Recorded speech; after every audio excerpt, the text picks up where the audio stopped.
Bonjour tout le monde, je m'appelle Elisabeth Sen, médecin et aussi gestiste engagée. Nous n'ignorons pas la situation dans laquelle se trouve notre pays actuellement. Cette situation qui n'est due à rien d'autre qu'à la maladie du coronavirus, communément appelée COVID-19.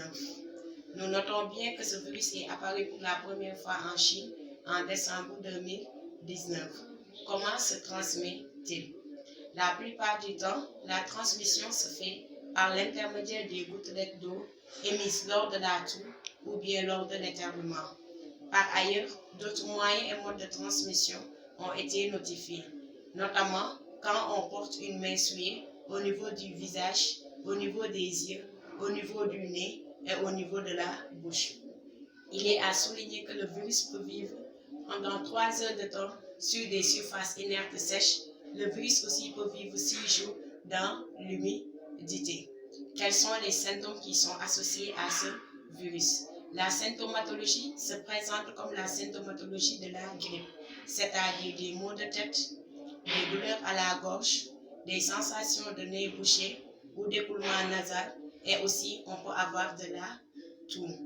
Par ailleurs, si ces symptômes-là évoluent, on peut aboutir à une atteinte des poumons qui va se traduire par une détresse respiratoire qui peut mener vers la mort. Par rapport au traitement, actuellement, il n'y a pas de traitement curatif officiel.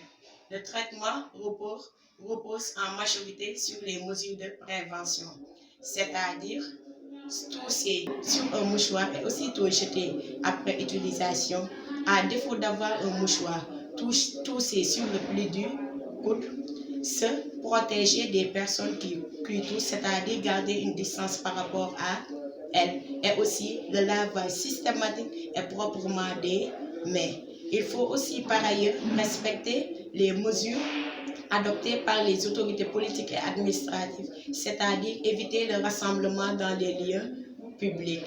J'insiste, acteurs de la nouvelle évangélisation, témoins du Christ, protège-toi, protège ton frère et disons ensemble stop au coronavirus tout en restant chez nous.